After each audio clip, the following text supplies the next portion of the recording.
Hello guys आप सभी का मेरे यूट्यूब चैनल पर स्वागत है गाइस। तो आज की हमारी श्रृंखला है सीडीपी की, जिसमें हम मॉक टेस्ट करा रहे हैं। सीडीपी के मॉक टेस्ट जो कि एग्जाम पॉइंट ऑफ व्यू से मोस्ट इंपोर्टेंट है, और जो हमारा सीटेट आ रहा है उसके लिए मोस्ट इंपोर्टेंट क्वेश्चन है। और इस वीडियो को मिस मत करना गाइस, ये जो प्रत्येक क्वेश्चन इसका बहुत ही ज़्यादा इंपॉर्टेंट है, और जो कि आपके टेट एग्जाम की जो सीटेट है गाइस उसमें आपकी सफलता के लिए बहुत ही ज़्यादा कारगर साबित होगी। तो चलिए हम स्टार्ट करते हैं। इसमें हमारा पहला क्वेश्चन है, हम इधर उधर की बात ना करते हुए अपने क्वेश्चन पर आते हैं। तो हमारा पहला क्वेश्चन है, तो गाइस चलिए हम अपने बाल विकास की श्रृंखला को आगे बढ़ाते हैं, जिसमें हमारा पहला क्वेश्चन है कि बुनियादी स्तर पर मातृभाषा में शिक्षा देना बेहतर है क्योंकि ये है।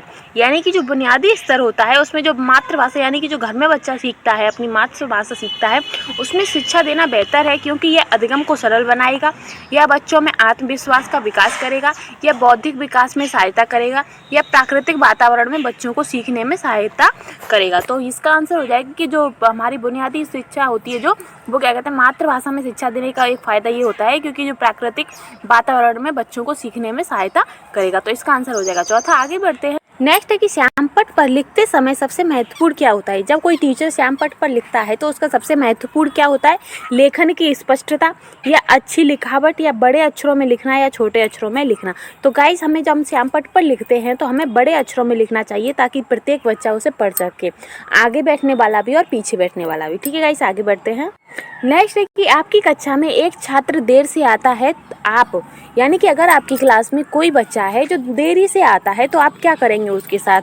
आप उसे दंड देंगे, या उसके अभिभावकों को सूचित करेंगे कि आपका बच्चा लेट आता है, या कारण जानने की चेष्टा करेंगे, या फिर आप कारण जानेंगे कि ये बच्चा लेट आया है तो क्यों आया है, या उस पर कोई ध्यान नहीं देंगे। तो गाइस जो एक अच्छे टीचर की कार्य होता है कि वो उस कारण को जानेगा जो बच्चे का लेट आने का कारण बन रहा है। ठीक है गाइस, तो आगे बढ़ते हैं। इसका आंसर हो जाएगा तीसरा। आगे बढ़ते हैं। नेक्स्ट है कि विद्यालय में विद्यार्थियों को कैसे अभिप्रेरित करना चाहिए। यानी कि जो विद्यालय है और विद्यालय में विद्यार्थियों को कैसे अभिप्रेरित करना चाहिए गाइस। तो पहला है कि प्रासंगिक अध्ययन के द्वारा, या चुने गए अध्ययन के द्वारा, या गहन अध्ययन के द्वारा, या सस्वर अधिगम के द्वारा। तो जो बच्चे को हम विद्यार्थियों को कैसे अभिप्रेरित कर सकते हैं गाइस, तो उन्हें सस्वर अधिगम द्वारा। कैसे? सस्वर अधिगम के द्वारा हम बच्चों को अभिप्रेरित कर सकते हैं। आगे बढ़ते हैं। नेक्स्ट है कि शिक्षा का उद्देश्य होना चाहिए। तो शिक्षा का उद्देश्य क्या होना चाहिए? विद्यार्थियों में सामाजिक जागरूकता का विकास करना, या विद्यार्थियों में व्यावसायिक कुशलताओं का विकास करना, या विद्यार्थियों को परीक्षा के लिए तैयार करना, या व्यवहारिक जीवन के लिए विद्यार्थियों को तैयार करना। तो शिक्षा का उद्देश्य क्या होना चाहिए गाइस? तो शिक्षा का उद्देश्य होना चाहिए कि जो उसने सीखा है वह उसे अपने व्यवहारिक जीवन के लिए विद्यार्थियों को तैयार करना, ताकि वो अपने व्यवहारिक जीवन में उस शिक्षा को उसका प्रयोग कर सके। तो इसका आंसर हो जाएगा चौथा। आगे बढ़ते हैं। नेक्स्ट है कि विद्यार्थियों में अवांछित व्यवहार को किंचित परिवर्तन करने में सबसे प्रभावी पद्धति होगी। यानी कि जो विद्यार्थियों में अवांछित व्यवहार है उसमें परिवर्तन करने के लिए सबसे अच्छी प्रभावी पद्धति कौन सी होगी? तो पहला है कि अभिभावकों को ध्यान में इसे लाना, यानी कि अभिभावकों को बताना कि आपके बच्चे का ये व्यवहार सही नहीं है, या विद्यार्थियों को दंड देकर, या उस विद्यार्थी को दंड देकर, या अवांछित व्यवहार के कारणों को ढूंढना एवं उपचार करना, या उसका पता लगाना कि जो बच्चा है वो गलत कार्य कर रहा है या गलत व्यवहार कर रहा है तो उसका कारण क्या है और उसका समाधान करना, या उसकी उपेक्षा करना। तो इसका आंसर हो जाएगा कि एक अच्छे शिक्षक की विशेषता होती है कि वो बच्चे की हर तरीके की परेशानी के कारणों को ढूंढे और उसका क्या कहते हैं, निदानात्मक उपचार करे। तो इसका आंसर क्या हो जाएगा? इसका आंसर हो जाएगा तीसरा, क्योंकि इसमें बाल केंद्रित बच्चे को केंद्र में रखा गया है। आप याद रखना गाइस, सीटेट में सबसे ज़्यादा मोस्ट इंपॉर्टेंट है कि बच्चे को केंद्र में रखा जाएगा, और जिस आंसर में क्या कहते हैं, जिस ऑप्शन में बच्चे को केंद्र में रखा गया होगा वो ऑप्शन हमेशा सही होगा। पर ये भी ध्यान रखना, ऊपर नहीं का भी ध्यान रखना, क्योंकि काफ़ी ऑप्शन ऐसे होते हैं कि ऑप्शन में हमें वो सही लगता है हम लगा देते हैं, लेकिन वो क्वेश्चन कुछ और ही पूछ रहा होता है। ठीक है गाइस, तो इसका आंसर हो जाएगा तीसरा। आगे बढ़ते हैं। नेक्स्ट है कि आपको शिक्षक दिवस पर कुछ विद्यार्थियों ने एक बधाई पत्र भेजा है, आप क्या करेंगे? आप उन्हें धन्यवाद देंगे, या कुछ नहीं कहेंगे, या उन्हें पैसों की बर्बादी नहीं करने के लिए बोलेंगे, या उन्हें बदले में शुभकामनाएं देंगे। तो हम क्या करेंगे जब बच्चे हमारे लिए कोई उपहार लेके आएंगे तो हम गाइस हम उन्हें धन्यवाद देंगे। क्या देंगे? धन्यवाद कहेंगे। आगे बढ़ते हैं। नेक्स्ट है कि जब एक विद्यार्थी असफल होता है तो समझ जाता है कि, तो क्या समझ जाता है कि ये शिक्षक की असफलता है, या असफलता पद्धति की है, या पाठ्य पुस्तकें असफल हैं, या वैयक्तिक असफलता है। तो बच्चा समझ जाता है कि ये एक वैयक्तिक असफलता है। कैसी? वैयक्तिक असफलता है। आगे बढ़ते हैं। नेक्स्ट है कि किसी विद्यार्थी की सबसे महत्वपूर्ण विशेषता होती है, तो एक बच्चे की सबसे ज़्यादा महत्वपूर्ण विशेषता क्या होगी? उसकी ईमानदारी या उत्तरदायित्व की अनुभूति या सहभागिता या आज्ञाकारिता। तो एक अच्छे विद्यार्थी की महत्वपूर्ण विशेषता होगी आज्ञाकारिता। क्या होगी? आज्ञाकारिता। आगे बढ़ते हैं। नेक्स्ट देखिए, आप किसी कक्षा में पाठ पढ़ाते हैं और एक विद्यार्थी विषय से असंबद्ध प्रश्न पूछता है तो आप क्या करें? यानी कि हम कोई क्लास है और उसमें हम कोई टॉपिक पढ़ा रहे हैं और जो बच्चा है उसके दिमाग में कुछ आया और वो उस टॉपिक से अदरवाइज क्वेश्चन पूछता है तो हमें क्या करना होगा? तो हम उसे उस असंबद्ध प्रश्न पूछने की अनुमति नहीं देंगे या उसे मना कर देंगे, तुम टॉपिक के इधर उधर की बातें नहीं करोगे, या उसे असंबद्ध प्रश्न पूछने की अनुमति देंगे, या उसे गैर अनुशासित समझकर दंडित करेंगे, या कक्षा के बाद प्रश्न का उत्तर देंगे। तो हम क्या करेंगे? हम उससे कहेंगे कि हम इसका आंसर तुम्हें इस टॉपिक खत्म होने के बाद देंगे। ठीक है गाइस, आगे बढ़ते हैं। नेक्स्ट है कि एक सामान्य 12 वर्ष की आयु के बच्चे में सबसे अधिक होना असंभव है। यानी कि जो 12 वर्ष की आयु में जो बच्चे होते हैं, 12 वर्ष की आयु के जो बच्चे होते हैं उनके अंदर कौन सा ऐसा सामान्य गुण है जो उनमें होना संभव है? तो पहला है कि वयस्कों को खुश करने के बारे में दुश्चिंतता की अनुमति, या कुल प्रेरक समन्वय में कठिनाई, या अब और यहाँ में उनकी रुचियों को सीमित करना, या समकक्षी के अनुमोदन के लिए बेचैनी।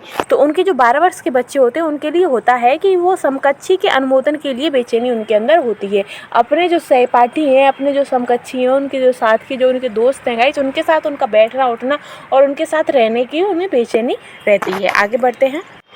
नेक्स्ट है कि विद्यालय में विद्यार्थियों को भाग जाने का कारण है। यानी कि जो विद्यालय से विद्यार्थी भाग जाते हैं तो उनका क्या कारण हो सकता है? विद्यार्थियों में अध्ययन में रुचि का अभाव होना, या कक्षा शिक्षण में रुचि का अभाव होना, या विद्यार्थियों को दंड नहीं देना, या समस्या के प्रति शिक्षकों की निर्दय अभिवृत्ति। तो जो बच्चे क्लास से भाग जाते हैं, क्यों? जब टीचर उनकी कोई प्रॉब्लम होती है, कोई बात होती है, तो उन्हें वो निर्दयी भावनाओं से देखते हैं, उन्हें बच्चों पर दया नहीं आती है, इसके कारण वो क्लास छोड़कर भाग जाते हैं। तो कौन सी? समस्या के शिक्षकों की निर्दयी अभिवृत्ति के कारण विद्यालय से विद्यार्थियों का भाग जाने का मुख्य कारण है। आगे बढ़ते हैं। नेक्स्ट कि विद्यार्थियों में श्रम की स्फूर्ति का विकास करने के लिए क्या जरूरी है? तो विद्यार्थियों में श्रम की स्फूर्ति का विकास करने के लिए क्या जरूरी है? शिक्षक श्रम के महत्व पर व्याख्यान करेगा, या शिक्षक अपने ही श्रम में प्रवृत्ति दिखाएगा, या समय समय पर विद्यार्थियों को श्रम करने का अवसर देना पड़ेगा, या विद्यार्थियों को श्रम करने वाले लोगों का उदाहरण देना होगा। तो हमें क्या करना है? बच्चों को वो अवसर देना चाहिए, जो समय समय पर वो विद्यार्थियों को श्रम करने का अवसर देना पड़ेगा, ताकि वो उन्हें समझें कि श्रम की स्फूर्ति का विकास कर सकते हैं। आगे बढ़ते हैं। नेक्स्ट है कि बाल विकास की परिभाषा का अध्ययन क्षेत्र है जो कौन सा है? जीवन अवधि के दौरान व्यवहार की व्याख्या ढूंढेगा, या मानवीय सामर्थ्यों में परिवर्तन का परीक्षण करता है, या बच्चों की वयस्क तथा वरिष्ठ नागरिकों के साथ तुलना करेंगे, या किसी बच्चे की संज्ञानात्मक, सामाजिक तथा दूसरे सामर्थ्यों के क्रमिक विकास के लिए उत्तरदायी होगा। तो बाल विकास की परिभाषा का अध्ययन क्षेत्र क्या है? तो वो है कि किसी बच्चे के संज्ञानात्मक, सामाजिक तथा दूसरे सामर्थ्यों के क्रमिक विकास के लिए उत्तरदायी होगा। ये बाल विकास की परिभाषा का क्षेत्र है। ठीक है गाइस, तो इसका आंसर कौन सा हो जाएगा? चौथा। आगे बढ़ते हैं। नेक्स्ट है कि प्राथमिक शिक्षक के लिए बाल मनोविज्ञान का ज्ञान आवश्यक है। जो छोटी कक्षाओं में जो टीचर होते हैं, प्राथमिक विद्यालय के जो शिक्षक होते हैं, उनके लिए बाल मनोविज्ञान का ज्ञान आवश्यक क्यों है? क्योंकि परीक्षा में परिणाम में उन्नति होती है, या बच्चों को अनुशासित बनाए रखने में सहायता करता है, या बच्चों को अभिप्रेरित करने के लिए सुविधाजनक तरीका बन जाता है, या बच्चों के व्यवहार को समझने में शिक्षक की सहायता करता है। तो क्यों जरूरी है? क्योंकि यह जो बाल मनोविज्ञान है उसके जरिए बच्चों के व्यवहार को समझने में शिक्षक की सहायता करता है। ठीक है गाइस, आगे बढ़ते हैं। नेक्स्ट है कि मानवीय मूल्यों जो प्रकृति में सार्वत्रिक हैं के विकास का अर्थ है। तो उनके विकास का अर्थ क्या है गाइस? कि अंगीकरण करना, या मतारोपण करना, या अनुकरण करना। तो उनके प्रकृति में सार्वत्रिक है कि विकास का अर्थ है कि अंगीकरण करना। आगे बढ़ते हैं। नेक्स्ट है कि अपने विद्यार्थियों को समझने के लिए एक शिक्षक में अच्छी जानकारी होनी चाहिए। यानी कि जो एक शिक्षार्थी है, एक शिक्षक है, उसे अपने विद्यार्थियों को समझने के लिए उस सबसे अच्छी जानकारी क्या होनी चाहिए? बच्चों को समझने की प्रवृत्ति की, या बाल मनोविज्ञान की, या विषय वस्तु के प्रति विद्यार्थियों के मत की, या उपयुक्त सभी। तो भाई इन सभी की जानकारी शिक्षक को होनी चाहिए। आगे बढ़ते हैं। नेक्स्ट है कि निम्न में से किस स्तर में बच्चे अपने समकक्षी वर्ग के सक्रिय सदस्य बन जाते हैं? तो किस उम्र में बन जाते हैं गाइस? वयस्क अवस्था में, या किशोरावस्था में, या प्राक बाल्यावस्था में, या बाल्यावस्था में। तो इसका आंसर हो जाएगा जो हमारी पूर्व किशोरावस्था होती है, जो बाल्यावस्था के बाद की और किशोरावस्था की शुरू की जो अवस्था होती है उसमें जो बच्चे होते हैं वो सक्रिय सदस्य बन जाते हैं। तो इसका आंसर हो जाएगा किशोरावस्था। किशोरावस्था में बच्चे अपने समकक्षी वर्ग के सक्रिय सदस्य बन जाते हैं। आगे बढ़ते हैं।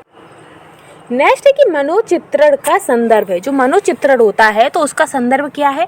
जोखिम भरे कार्य के लिए कर्म योजना, या अर्थगृहता को बढ़ाने की एक तकनीक, या मन का चित्र खींचना, या मन के प्रकार का अन्वेषण। तो जो मनोचित्रण होता है गाइस वो मन के प्रकार का अन्वेषण होता है। आगे बढ़ते हैं। नेक्स्ट है कि प्रतिभाशाली होने का संकेत निम्न में से क्या नहीं है? तो प्रतिभाशाली का होने का संकेत क्या नहीं है? दूसरों के साथ लड़ना, या विचारों में सृजनात्मकता। तो गाइस जो दूसरे के साथ लड़ने का जो गुण होता है वो प्रतिभाशाली बच्चे का नहीं होता है। आगे बढ़ते हैं। नेक्स्ट है कि बालिका शिक्षा को महत्ता देना उचित है क्योंकि बालिकाएं बालकों से अल्पसंख्यक होती हैं, या बालिकाएं बालकों से अधिक बुद्धिमती होती हैं, या अतीत में बालिकाओं को बुरी तरह से विभेदित किया जाता था, या किसी सामाजिक परिवर्तन के नेतृत्व में केवल बालिकाएं ही सामर्थ्य होती हैं। यानी कि जो बालिकाओं को, हमें लड़कियों को जो शिक्षा देनी चाहिए वो क्यों देनी चाहिए? क्योंकि जो किसी भी सामाजिक परिवर्तन के नेतृत्व में केवल बालिकाएं ही सामर्थ्य होती हैं, इसलिए हमें बालिकाओं की शिक्षा को उचित महत्व देना चाहिए। आगे बढ़ते हैं। नेक्स्ट है कि समन्वित शिक्षा की सफलता निर्भर करती है। तो समन्वित शिक्षा की सफलता निर्भर किस पर करती है गाइस? पाठ्य पुस्तकों की उत्कृष्टता पर, या समुदाय के समर्थन पर, या शिक्षण अधिगम वस्तु की गुणवत्ता पर, या शिक्षकों में अभिवृत्ति परिवर्तन पर। तो किस पर निर्भर करती है? तो वो निर्भर करती है पाठ्य पुस्तकों की उत्कृष्टता पर। आगे बढ़ते हैं। नेक्स्ट है कि अधिगम से संबंधित किसी विद्यार्थी की समस्याओं का सबसे अच्छा उपचार है। तो सबसे अच्छा उपचार क्या है? कि ग्रंथालय में निरीक्षित अध्ययन करना, या कठोर परिश्रम का सुझाव देना, या निजी शिक्षण का सुझाव देना, या निदानात्मक शिक्षण का सुझाव देना। तो अधिगम से संबंधित किसी विद्यार्थियों की समस्याओं का सबसे अच्छा उपचार क्या होता है? कि उन्हें निदानात्मक शिक्षण दिया जाए। क्या दिया जाए? निदानात्मक शिक्षण दिया जाए। आगे बढ़ते हैं। नेक्स्ट है कि एक शिक्षक विद्यार्थियों को अनुप्रेरित कर सकता है। जो एक टीचर है वो विद्यार्थियों को कैसे अनुप्रेरित कर सकता है गाइस? तो सही मार्गदर्शन कराकर, या पुरस्कार देकर, या उदाहरण देकर, या कक्षा में भाषण देकर। तो एक शिक्षक कैसे विद्यार्थियों को अनुप्रेरित कर सकता है? तो पुरस्कार देकर। कैसे? पुरस्कार देकर। आगे बढ़ते हैं। नेक्स्ट है, यदि कोई विद्यार्थी आपका सम्मान नहीं करता है तो आप क्या करेंगे? आप परीक्षा में उसे कम अंक देंगे, या उसकी उपेक्षा करेंगे, या उसके अभिभावकों से बात करेंगे, या उसे डांटेंगे? तो हमें क्या करना चाहिए? तो हम उसके पेरेंट्स से बात करेंगे। कैसे? अभिभावकों से उस बात करेंगे। ठीक है गाइस, आगे बढ़ते हैं। नेक्स्ट है कि शिक्षण का सत्तावादी स्तर होता है। जब शिक्षण की सत्तावादी स्तर होता है तो शिक्षक तो किस पर केंद्रित होता है? छात्र केंद्रित शिक्षा होती है, या बाल केंद्रित होती है, या शिक्षक केंद्रित होती है, या प्रधानाध्यापक केंद्रित होती है, या अनुभव केंद्रित होती है? जब गाइस शिक्षण सत्तावादी होता है तो शिक्षक केंद्रित शिक्षण होता है। आगे बढ़ते हैं। नेक्स्ट है कि चरित्र का विकास होता है। तो चरित्र का विकास कैसे होता है? बर्ताव एवं व्यवहार के द्वारा, या इच्छा शक्ति के द्वारा, या नैतिकता के द्वारा, या उपरोक्त सभी के द्वारा। तो गाइस चरित्र का विकास इन सभी के द्वारा ही होता है। आगे बढ़ते हैं। नेक्स्ट है कि निम्न में से कौन सा शिक्षण अधिगम का स्तर नहीं है? तो इनमें से वह कौन सा है जो कि शिक्षण अधिगम का स्तर नहीं है? तो स्मृति स्तर, या विभेदीकरण स्तर, या चिंतन स्तर, या समझ स्तर। तो गाइस जो विभेदीकरण स्तर होता है वो हमारा शिक्षण अधिगम का स्तर नहीं है। आगे बढ़ते हैं। नेक्स्ट है कि यदि एक विद्यार्थी कक्षा में भाग लेने से संकोच करता है तो आप क्या करेंगे? तो हम क्या करेंगे कि जिन प्रश्नों के उत्तर वह दे सकता है केवल उन्हीं प्रश्नों को पूछेंगे, या उससे प्रश्न नहीं पूछेंगे, या उन प्रश्नों को नहीं पूछेंगे जिसके उत्तर उसके सामर्थ्य से बाहर हैं, जिसके कारण वह कक्षा में उपहास का पात्र बन सकता है, या उससे केवल तब प्रश्न पूछेंगे जब उसके उत्तर देने की उत्साहिता हो। यानी कि जब हमें एक शिक्षक को क्या करना चाहिए? जब एक विद्यार्थी है कक्षा में भाग लेने से संकोच करता है तो हमें उससे तब प्रश्न पूछेंगे हम जब वह उत्तर देने के लिए उत्साहित होगा अंदर से कि हाँ मैं इसका उत्तर दे सकता हूँ। तो ऐसा करने से उसका जो है आत्मविश्वास और मनोबल बढ़ेगा। आगे बढ़ते हैं। नेक्स्ट है कि शिक्षक का बर्ताव होना चाहिए। एक टीचर का बर्ताव कैसा होना चाहिए? शिक्षाप्रद, या प्रशासनात्मक, या आदर्शवादी, या निर्देशात्मक। तो गाइस एक शिक्षक का बर्ताव हमेशा आदर्शवादी होना चाहिए। तो गाइस हमारी जो मॉक टेस्ट की जो सीरीज है हमारी 30 की वो हमारी यहीं समाप्त होती है। अगर आपको मेरे द्वारा पढ़ाई हुआ समझ आता है और आपको मेरी वीडियोज़ अच्छी लगती है तो प्लीज़ मेरे चैनल को लाइक शेयर एंड सब्सक्राइब कर दीजिएगा। Thank you.